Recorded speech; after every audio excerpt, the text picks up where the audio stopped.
Hello everyone, this is Indra Vikram. Welcome to social school. Harappan civilization, या दूसरे words में अगर मैं कहूं तो जो आप ये चैप्टर पढ़ रहे हैं बीड्स, ब्रिक्स और बोन्स वाला, ये चैप्टर लगभग लगभग अपने अब एंड पोर्शन की तरफ है। हमने मैक्सिमम टॉपिक्स इसके कंप्लीट कर लिए हैं और अब आपके जो लास्ट के एक दो टॉपिक्स बचे हुए हैं इनको हम बहुत जल्द कवर कर लेंगे। और आपकी ये जो टेंशन है कि सिलेबस थोड़ा सा स्लो हो रहा है, उसकी बिल्कुल टेंशन ना लें आप। मेरी कोशिश ये है कि पहले आप टॉपिक्स को बहुत अच्छे से समझते चलें और अगर ज़रूरत पड़ेगी तो हम फिर चैप्टर्स को भी पूरा एक वन शॉट में कवर कर देंगे। कोई एक बहुत बड़ी बात नहीं है। हमारा पर्पस है आपको अच्छे से सिखाना, आपको बहुत अच्छे से समझाना, जो कि हम करने की कोशिश पूरी कर रहे हैं। आप थोड़ा सा पेशेंस रखेंगे तो आपको बिल्कुल ये बहुत टाइमली मिलते रहेंगे सारे वीडियोस और आपका सिलेबस ऑन टाइम कंप्लीट हो जाएगा। That is my promise. बिल्कुल भी टेंशन मत लो और बहुत अच्छे से पढ़ते चलो। तो लास्ट के जितने भी टॉपिक्स अभी कवर हुए हैं आपके इस चैप्टर के, क्लास 12 की चैप्टर 1 जो है आपका हड़प्पन सिविलाइजेशन वाला, ये सारे क्लियर हो गए हैं। आपको कोई भी डाउट नहीं हो, मेरे ख्याल से यही मेरी आशा है। तो आप आज के वीडियो के लिए पूरी तरीके से तैयार हो गए। ये जो टॉपिक आप पढ़ने जा रहे हो, एंशिएंट अथॉरिटी, बड़ा इंटरेस्टिंग टॉपिक है और ये आपको ये शो करेगा कि इतनी बड़ी सिविलाइजेशन जो है ये बेसिकली कैसे मैनेज होती थी, कौन इसको एडमिनिस्टर करता था, कौन कमांड करता था। तो आप जल्दी से कंपैरिजन थोड़ा सा करना शुरू कर दोगे अगर, तो बहुत जल्दी रिलेट हो जाएगा। क्लास 11 का जो पहला चैप्टर था आपका राइटिंग एंड सिटी लाइफ, और क्लास 12 का जो आपका ये पहला चैप्टर है हड़प्पन सिविलाइजेशन, दोनों चैप्टर कैसे करते हैं, दो सिविलाइजेशंस की आपको एक्सप्लेनेशंस देते हैं, दो सिविलाइजेशंस की कहानी बताते हैं आपको बेसिकली।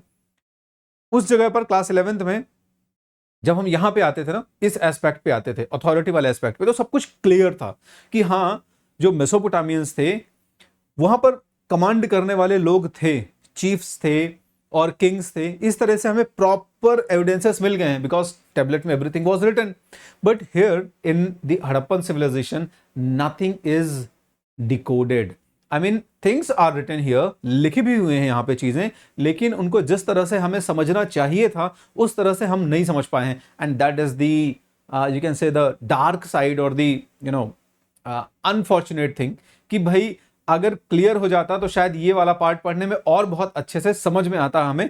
कोई बात नहीं है, जो आपके बुक में थीम बनाई गई है वो थीम आपको मैं समझाने की कोशिश करता हूं। There are indications of complex decisions. हमने देखा कि हड़प्पा में टाउन प्लानिंग एकदम अव्वल दर्जे की टाउन प्लानिंग आपको देखने को मिल रही है ना। आप देख रहे हैं कि कैसे जो रोड हैं, वो सड़कें हैं, स्ट्रीट्स हैं, प्रॉपर प्लान की गई हैं ग्रिड पैटर्न में। उनके दोनों तरफ स्ट्रेट ड्रेन्स मिलते हैं आपको, citadel, warehouse, great bath, everything is planned. और ऐसा सिर्फ मोहनजोदाड़ो में नहीं है, हड़प्पा में भी आपको देखने को मिल रहा है। मतलब जितना भी मिला है खुदाई में, दूसरे सिटीज में भी आपको ऐसे ही कुछ सिमिलर स्ट्रक्चर देखने को मिल रहे हैं, पकी हुई ईंटें देखने को मिल रही हैं। तो ये सारा कुछ आसान नहीं है। इसका मतलब साफ है कि देखो, ये जो लोग थे, ये क्या है, ये जो डिसीजंस लिए गए होंगे ना, ये डिसीजंस इजी नहीं है और इजीली कोई इस तरह के डिसीजंस ले भी नहीं सकता है। डिसीजन लेने के लिए कोई एक ऐसी अथॉरिटी चाहिए जो कि कॉम्प्लेक्स डिसीजंस को ले सके। मींस ये बिना अथॉरिटी के संभव नहीं है। It is not possible without the authority. और you can say some people, some group of people, कुछ लोग ही रहे होंगे, माइट बी ये ग्रुप ऑफ पीपल ही ये डिसीजन लेता रहा होगा। अब यहां पर थोड़ा सा आके हम क्या है, वही वाले एस्पेक्ट की तरफ चले जाते हैं कि भाई साहब क्लियर नहीं है। इस पे मत जाना कि क्लियर नहीं है तो ये परेशानी वाली बात है। आप जाओ जो रिमेन्स मिल रहे हैं उन पे। ठीक है, अगर हमें ये क्लियरिटी अभी तक नहीं हो पाई है कि वहां पर रूलिंग अथॉरिटी कौन है या वहां पर बेसिकली अथॉरिटी कौन है, तो कोई दिक्कत नहीं है। हमें सिस्टम तो पता चल ही रहा है ना। सिस्टम समझना बहुत ज्यादा इंपॉर्टेंट है, बजाय इसकी कि वो सिस्टम चलाता कौन था। अब नहीं मिल रहे हैं एविडेंसेस तो क्या किया जा सकता है। ठीक है, so complex decision is being taking and implemented. तो कमांड और ओबे करने वाले लोग यहां पर थे, तभी तो ऐसा हुआ। ठीक है, डिसीजंस लिए गए, उन डिसीजंस को इंप्लीमेंट किया गया। ऑलराइट, फॉर एग्जांपल जैसे हम समझते हैं यूनिफॉर्मिटी, हम देख रहे हैं कि हड़प्पन आर्टिफैक्ट्स में जो बर्तन आपको देखने को मिल रहे हैं, जो पॉट्स बने हुए हैं मान लो, ठीक है, अब जितने भी पॉट्स आप देख रहे हो, इन पॉट्स में प्रॉपर यूनिफॉर्मिटी देखने को मिल रही है आपको। जैसे कॉपर के बने हुए हैं तो कॉपर की क्वालिटी, फिर उनका कलर, फिर जितनी जितनी साइट्स से मिल रहे हैं वो सारों में आपको, उन सारी साइट्स में आपको वो यूनिफॉर्मिटी देखने को मिल रही है। यूनिफॉर्मिटी में का मतलब यहाँ पर बेसिकली यही है कि हर जगह पर वो आपको देखने को मिल रहे हैं। ऐसा नहीं है कि सिर्फ एक साइट पर आपको कॉपर के कुछ पॉट्स मिल जाएंगे, यूटेंसिल्स मिल जाएंगे, या ऑर्नामेंट्स मिल जाएंगे, या ज्वेलरी मिल जाएगी, या दूसरी कोई चीज़ मिल जाएंगे, दूसरे आर्टिफैक्ट्स मिल जाएंगे, ऐसा नहीं है। आप देखोगे कि जितनी भी साइट्स हैं हड़प्पा के सिविलाइजेशन में या इंडस वैली के पूरे एरिया में, वहाँ पर मैक्सिमम साइट्स में यूनिफॉर्म आर्टिफैक्ट्स देखने को मिले। मतलब ये एक तरह की सिविलाइजेशन से ये क्लियर हो रहा है। तो हड़प्पन आर्टिफैक्ट्स जो है इसमें हमें बर्तन हो गए, सील हो गई, मोहरे जो यूज इस्तेमाल हो रही हैं, ये सब यूनिफॉर्म है। वेट्स जो इस्तेमाल हो रहे हैं वो पूरी सिविलाइजेशन में यूनिफॉर्म वेट का सिस्टम इस्तेमाल हो रहा है। ऐसा नहीं है कि एक साइट में वेट्स या मेजरमेंट के जो सिस्टम है वो दूसरी साइट में नहीं है, वहां पर अलग इस्तेमाल हो रहे हो। तो ये पूरी यूनिफॉर्मिटी है। अब यूनिफॉर्मिटी का सिंपल सा इंडिकेशन है कि कुछ लोगों ने म्यूचुअली ये डिसाइड किया होगा, या कोई तो ऐसी सेंट्रल अथॉरिटी रही होगी जिसने डिसाइड किया होगा कि यार अगर यूनिफॉर्मिटी नहीं रहेगी या यूनिफॉर्मिटी मेंटेन नहीं करेंगे तो एक्सचेंजेस में कितने इश्यूज आएंगे हमें। इसलिए एक्सचेंजेस को बहुत इजी बनाने के लिए हमें ये यूनिफॉर्म रखना होगा। ठीक है, ब्रिक्स हो गई, जहां पर भी आप जाओगे जो पक्के मकान मिल रहे हैं आपको, सन ड्राइड या बेक्ड ब्रिक्स मिल रही हैं आपको। अब ये ईंटें बनाने का जो कॉन्सेप्ट, इनकी जो लेंथ ब्रेड्थ और इनकी थिकनेस का जो पूरा यूनिफॉर्मिटी है, इसके लिए किसने दिमाग लगाया होगा। ठीक है, so all these artefacts that we have obtained during the excavations, जब हम एक्सकेवेशन हो रही है वहां पे, जब खुदाई हो रही है, तो हमें जो एविडेंसेस मिल रहे हैं इनमें हमें क्या यूनिफॉर्मिटी देखने को मिल रही। क्लियर है? चलो, तो नोटेबली ब्रिक्स दो obviously not produced in any single centre. ठीक है, ये जितने भी यूनिफॉर्म चीजें मिल रही हैं आपको, यूनिफॉर्म रेशियो वाली, ठीक है ना, वो आपको जम्मू से लेके गुजरात में यूनिफॉर्म मिल रही है।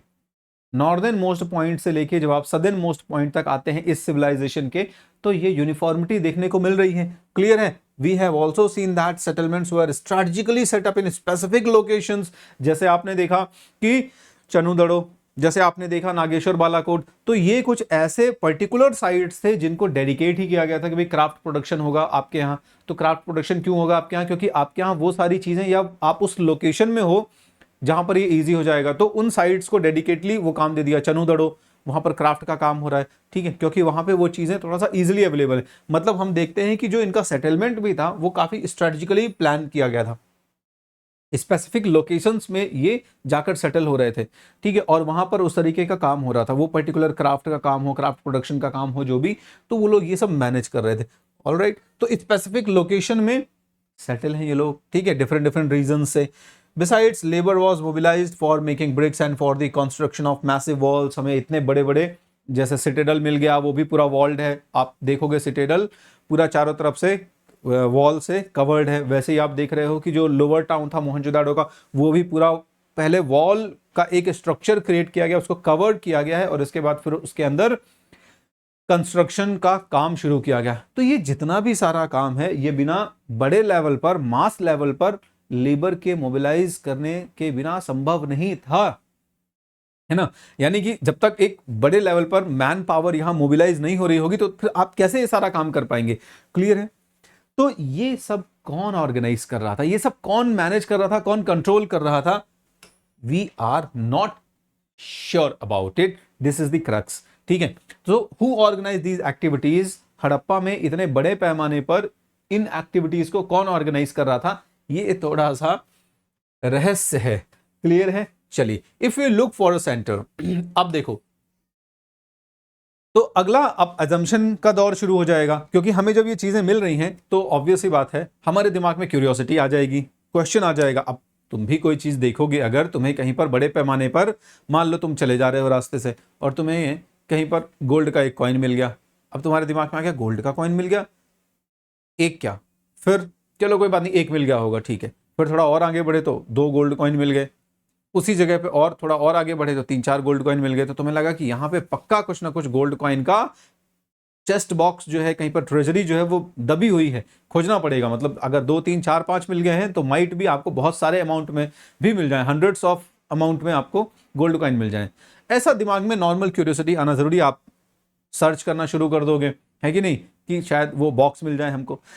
कुछ ऐसे ही है अब जब ये लोग खोज रहे हैं तो उसको रिलेट करना तो शुरू करेंगे, जब इतने बड़े लेवल पर इतना ऑर्गेनाइज्ड एक्टिविटी शो हो रहा है तो वो एक्टिविटी ऑर्गेनाइज किया किसने? ऐसा तो है नहीं कि बिना सेंट्रल अथॉरिटी के इतना सारा काम हो जाएगा, इतने बड़े लेवल पर इनका मैनेजमेंट हो जाएगा। तो ये एजम्पशन किया गया होगा कि माइट भी राजाओं का दौर रहा होगा, राजा रहे होंगे या कोई ऐसा अथॉरिटी रहा होगा, पॉलिटिकल अथॉरिटी जिसने इन चीजों को कमांड किया होगा। पर राजा का पैलेस होना चाहिए, राजा पैलेस में रहेगा कि नहीं? पैलेस जैसा स्ट्रक्चर मिलता है लेकिन उसमें कहीं पर राजा के एविडेंसेस नहीं मिलते हैं। सो फिर से वही चीज आ जाती है कि वेग हो जाती है चीजें। चलो, so if we look for a centre of power, अगर हम इस बात को एज्यूम करके और फिर इस पे थोड़ा सा रिसर्च करना शुरू करते हैं, क्या रिसर्च करना शुरू करते हैं कि कोई सेंटर ऑफ पावर था क्या जिसने इन चीज को रेगुलेट करा हो, इन एक्टिविटीज को मैनेज करा हो। ठीक है, तो मतलब जिस भी व्यक्ति को पावर के लिए, रूल के लिए ऑथराइज किया गया हो, ऐसा कोई सेंटर ऑफ पावर मिलता है। तो हमें आर्कियोलॉजिकल रिकॉर्ड्स जो है वो कोई इमीडिएट आंसर नहीं देते हैं। We don't have any tangible answer, written answer कि यस ऐसा होता था, या किसी जिक्र मिल जाए किसी राजा का। मेसोपोटामिया से रिलेट करते चलो बहुत आसानी समझ में आ जाएगा। गिलगमेश की एपिक मिलती है आपको, असुर बनिपाल मिलता है, और सारी डायनेस्टीज के नाम भी आ जाते हैं, सुमेरियन, असीरियन, अमोराइड्स, अकेडियंस, ये सब आप वहां पर पढ़े हो।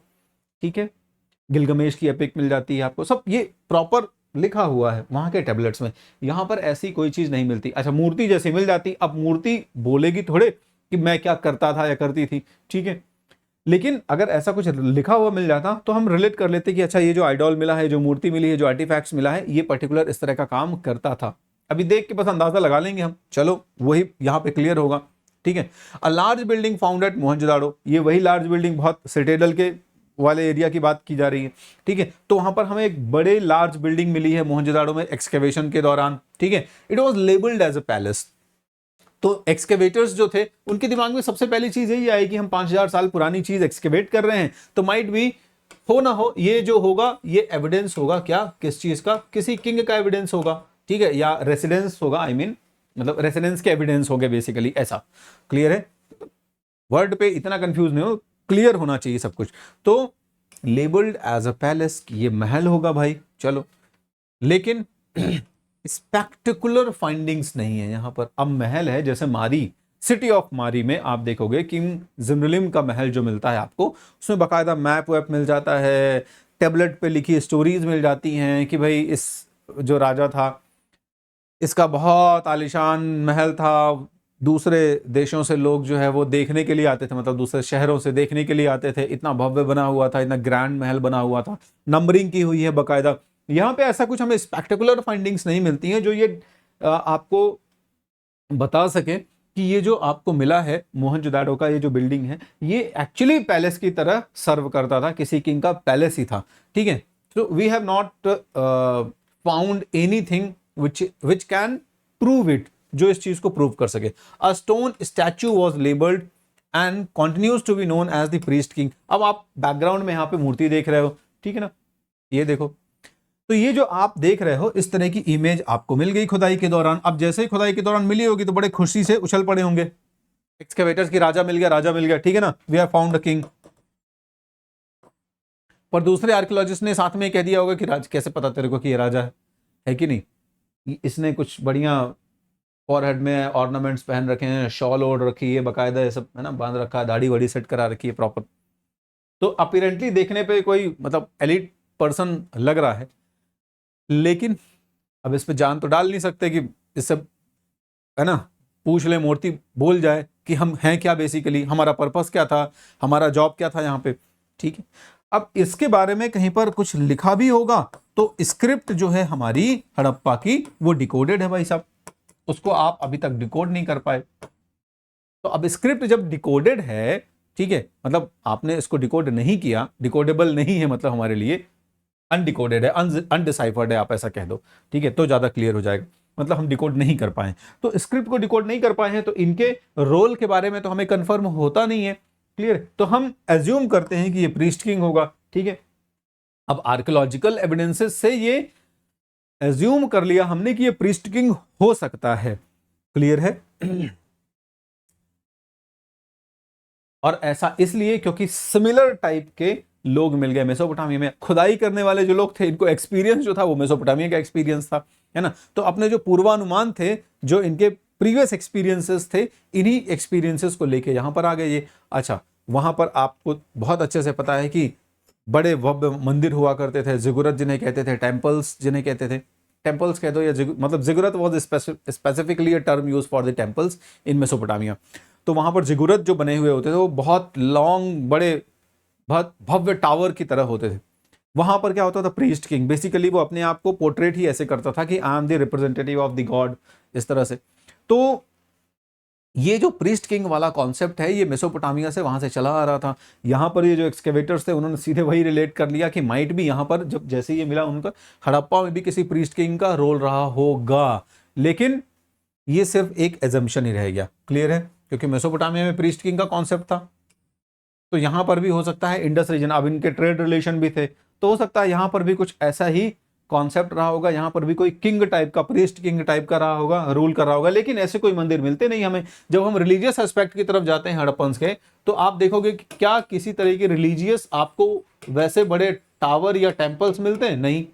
हड़प्पन का जो रिलीजियस इंक्लिनेशन है वो भी 100% निकल के नहीं आता, यानी क्लियर होके नहीं आता है। आपको यहां पर भी क्या है, चीजें बहुत सारी मिल जाती हैं जिनसे आप एजम्पशंस लगाते बैठे रहें कि ये भी हो सकता है, वो भी हो सकता है। नेचर वर्शिपर थे, आइडल वर्शिपर थे, ठीक है, रिचुअल्स फॉलो करने वाले लोग थे, क्या क्लियर नहीं होता है। ठीक है। जैसा कि हम आपका जो एनसीईआरटी का पेज नंबर 23 है, इसमें हमने देखा, ठीक है, कि रिचुअल प्रैक्टिसेस जो है हड़प्पा की, वो वेल अंडरस्टूड नहीं है, जो मैं कह रहा हूं। क्लियर है? तो हमें इनके रिलीजियस इंक्लिनेशन के बारे में भी कंफर्मेशन नहीं होता है। We are not sure, we are not confirm about the real religious ritualistic practices of the Harappan people। Harappa के जो लोगों की रिचुअलिस्टिक या धार्मिक जो मान्यताएं थी, जो भी प्रैक्टिसेस करते थे, उनके बारे में हम 100% कंफर्म नहीं है। ऐसा मत सोचो भाई कि ये जो पूरा वीडियो चलता है, ये पूरा जो चैप्टर चलता है, इसमें सब जगह यही कह रहे हैं कंफर्म नहीं है। देखो, ये बहुत पॉजिटिव चीज भी है साथ साथ, और साथ साथ ये 2-3 चीजों को इंडिकेट करती है जो मैं पहले के वीडियो में कवर भी कर चुका हूं कि एक तो क्या है, एक्सकेवेशंस के दौरान वो ब्रिटिशर्स हैं यहाँ पर, जब एक्सकेवेशन हुआ, हमारी तो कभी ऐसी सोच हुई नहीं कि कभी कुछ होगा और हम लोग खुदाई करते। माइट भी अगर ब्रिटिशर्स नहीं होते तो पता नहीं शायद कितने सालों बाद और अभी एक दबा रहता वहां पे, खुदाई हो पाती नहीं हो पाती। ठीक है। फिर जब एक्सकेवेशंस हुए भी तो उसके बाद फिर चीज़ें क्या हैं, उतनी बहुत दिनों तक लोगों ने ओवरलुक करी, क्योंकि रिसोर्सेज जो थे या एविडेंसेस जो थे, जो बुक्स अवेलेबल थी यूरोपियंस के पास, वो इस एरिया को इंडिकेट नहीं करती थी। फिर उसके बाद प्रॉब्लम ये हुई कि बहुत सारे जो शहर थे वो उतने बढ़िया तरीके से नहीं, जैसे हड़प्पा वगैरह जितना बढ़िया प्रिजर्व होना चाहिए था, नहीं हो पाए। तो समझ रहे हो ना, बड़ी लिमिटेशन है इसके साथ। और फिर सबसे लास्ट ये हो गया कि इनकी जो स्क्रिप्ट है, इनकी जो राइटिंग प्रैक्टिसेस थी, इनकी जो लैंग्वेजेस थी, उसका बाद के हिस्ट्री के जो फेजेस हैं उनमें कहीं पर ऐसा जिक्र मिलता नहीं है, तो वो डिकोड नहीं हो पाए। अब जो कुछ भी ये गैप हो, ये जो भी गैप है, ये गैप तो है, अब इसको हमें एक्सेप्ट करना पड़ेगा। लेकिन इतने ग्लोरियस पास्ट को आप ओवरलुक थोड़ी कर सकते हो, छोड़ थोड़ी सकते हो कि हमें अगर कंफर्म नहीं हो रही चीजें तो हम छोड़ दें। चीजें मिल तो रही है ना, और मिलना अपने आप में बहुत बड़ी चीज है। हड़प्पा का ये जो फेज है, जो मटेरियल रिमेन्स है, ये तो कुछ कह रहे हैं, मटेरियल रिमेन्स को तो हम हटा सकते नहीं है। तो कोई बात नहीं, अगर हमें रिलीजियस प्रैक्टिसेस कंफर्म नहीं है, उसके बारे में हम ये समझ में नहीं आता है कि ये प्रीस्ट किंग का क्या रोल रहा होगा, तो कोई बात नहीं है। ठीक है।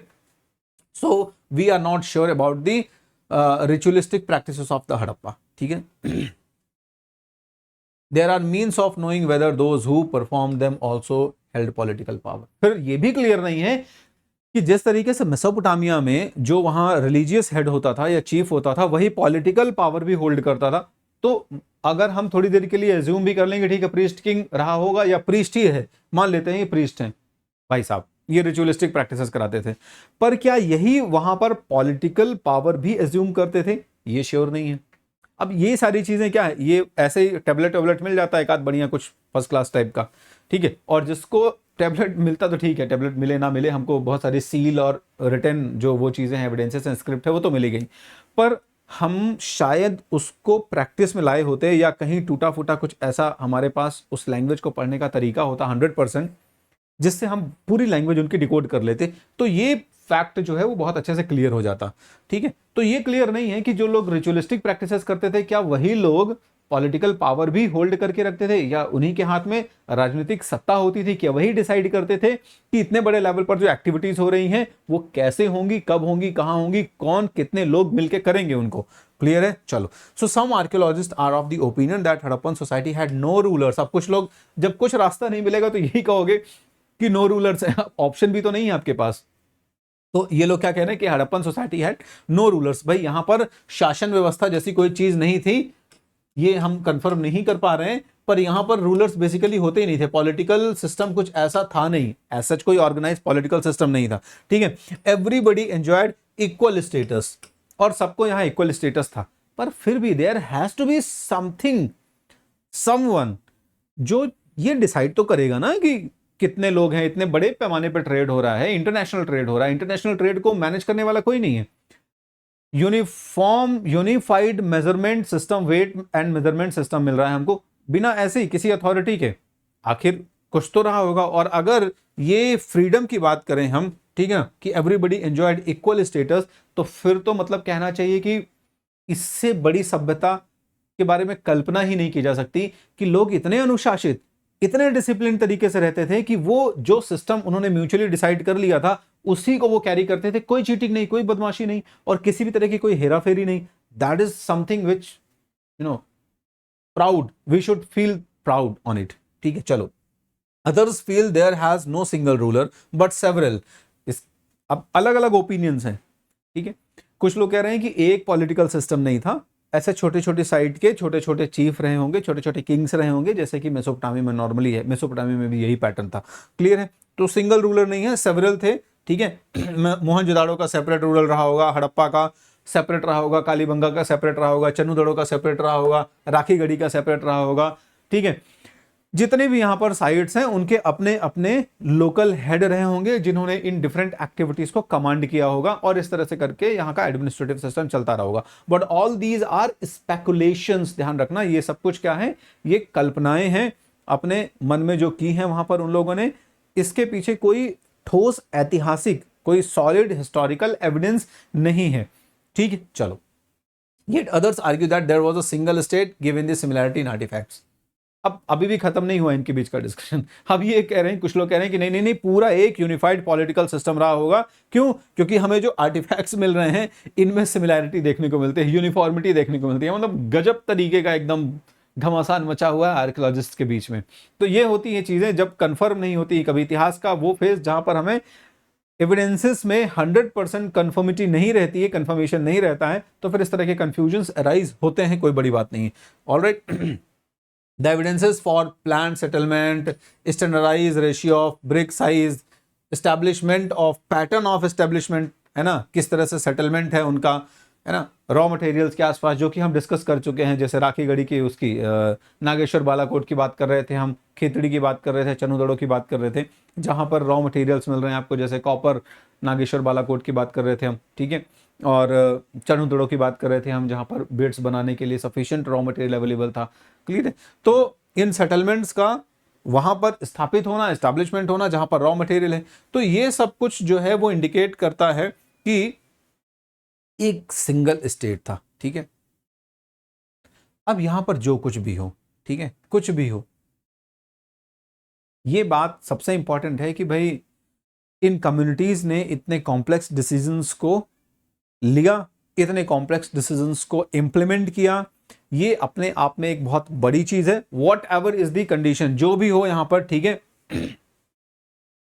लास्ट थ्योरी जो है ना, लास्ट थ्योरी ये कह रही है कि it is unlikely that entire communities could have collectively made and implemented, जो कि हमने अभी थोड़ी देर पहले बात करी, और फिर वही चीज यहां पे और कंफर्म हो गई कि माइट भी यहां पर ये सारी कम्युनिटीज कलेक्टिवली ये डिसाइड कर रही, मींस हमें यहां पर देखने को मिलता है कि ये अपने लेवल पे उस समय पे ये सबसे बेस्ट सिस्टम हो सकता है, कि हो सकता है कलेक्टिवली ही आपस में मिलकर म्यूचुअली डिसाइड करते थे कि हाँ, यहाँ पर जो भी उस समय रिच लोग रहे होंगे, अब ऐसा तो कम से कम मानना ही पड़ेगा कि जो लोग ट्रेड करते थे, जो लोग बड़े व्यापारी थे वहां पर, वो लोग इस चीज को फैसिलिटेट करते हो रहे होंगे, म्यूचुअली अपना एक ग्रुप बनाया होगा, और इस तरीके से वो ये एक ट्रस्ट लेके चलते रहे होंगे, म्यूचुअल ट्रस्ट लेके चलते रहे होंगे कि देखो अगर हम अपने इन स्टैंडर्ड से या अपनी पॉलिसीज से डेविएट होंगे तो उसमें कलेक्टिव लॉस है सबका, इसलिए बेटर है कि हम लोग एक साथ एक जैसे पैटर्न को फॉलो करें और इस तरीके से डिसीजंस को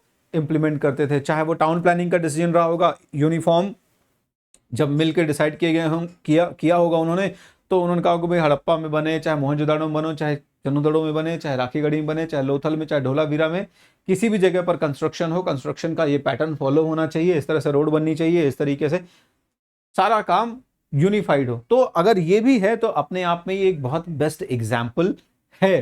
ठीक है, चलिए मेरे ख्याल से ये चीज आपको बहुत अच्छे से समझ में आ गई होगी।